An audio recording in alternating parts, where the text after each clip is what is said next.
All right, welcome back to All Day Live. It is 12:51 on July 3rd. We are on the eve of the 4th of July. I hope that you have some good, fun plans, some patriotic plans. We know that we are going to be seeing, some of you are going to be seeing, a couple of F-16s up in the air. They're going to put on an incredible show for you, a show of patriotism. They are set to fly over a number of northern Minnesota towns on Friday. So joining me now is Colonel Nathan Aysta, who is the wing commander at the 148th Fighter Wing, Duluth Air National Guard Base. Thank you for joining us, Colonel. Hey, glad to be here. Thanks for having me. Okay, so folks want to know, where are you going to be? How can we see you?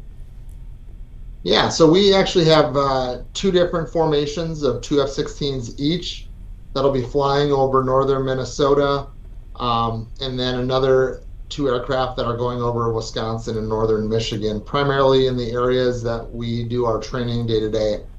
So they'll be taking off about 9:30 local Duluth time, and they'll be doing a clockwise type of flight, hitting first Cloquet and Moose Lake all the way up to the Iron Range, and then back down to Duluth. So communities put in a request for us to fly by. We will accept those requests, and we will try to go ahead and fly by. Now, there's obviously other towns between these that we'll be flying over. So if you are a community that's in between these towns, you might see our F-16s flying overhead. Yeah. It's such a, anybody who sees one, whether you're expecting it or not, it kind of just gives you those chills, and it's just an incredible opportunity. Is this something that you said by request? So is this something that you do, annually, or just sort of whenever there's a request? Yeah, we do the 4th of July every year. It's a very patriotic time in our country.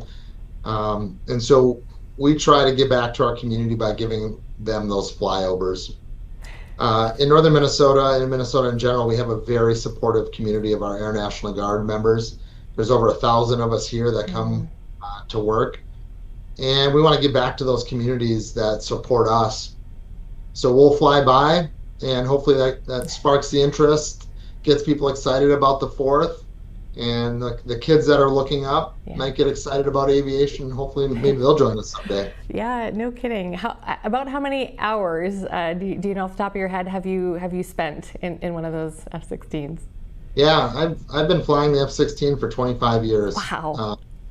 So I graduated from the Air Force Academy and went right to pilot training and started flying the F-16. So in September 11th, I was flying F-16s down in Phoenix when that happened. So, yeah, my whole career I've been flying it, and I've been fortunate enough to do it. And I had a great team behind me that maintains those aircraft and gets them airborne, and I'm fortunate enough to get to go fly them. So 25 years. Do you still kind of get the same feeling, the same sort of rush from it when you do it, or at this point is it just kind of like almost automatic for you, just kind of doing the thing? Yeah. Definitely not automatic. Okay. I'm probably a little bit better than I was 25 years ago, but you definitely have to put the time and effort into it. So for every 1 hour you've seen us flying by, the pilot puts in hours of mission planning and debriefing, and then the amount of work that our maintenance folks put in and our support personnel put in just for that 1 hour is pretty amazing. So even though the community sees that one glimpse, realize there's a lot of training that's going on behind the scenes to get those jets airborne. And that particular, the F-16, where does that sort of fall in air in the U.S. Air Force? Is it like a cornerstone of air power, or where does it fall? For those of us who have no idea. Yeah, so the F-16 is a multi-role fighter, meaning it does, we train to both air-to-air and air-to-ground missions. We have deployed multiple times to the Middle East to support people on the ground. We sit aerospace control alert, which means defense of the homeland. We're currently doing that. So we do a multi-role mission set for our country.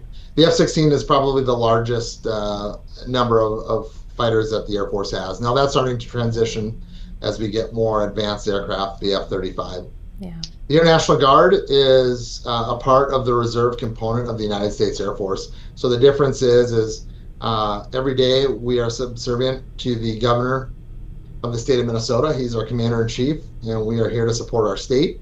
We have done that in instances most recently as the wildfires up in northern Minnesota, where the Army National Guard was using their helicopters to drop water on those fires, and we supported that with radio communications as well as fuel trucks to help support. So day-to-day operations, our unit is here to support our state.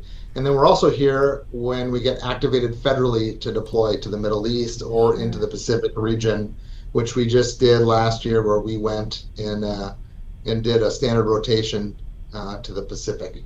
Wow. Yeah, and we, just covered the wildfires and heard so specifically about the aerial attack and getting those fires knocked down and keeping things controlled. So, thank you for your service and for the work that you all do. We'll share that map on our website so folks can click on it and hopefully share it with other folks who are in that area so that they know it's coming. Get your phones out because it's something really special. So, Colonel Aysta, thank you so much for taking some time with us today.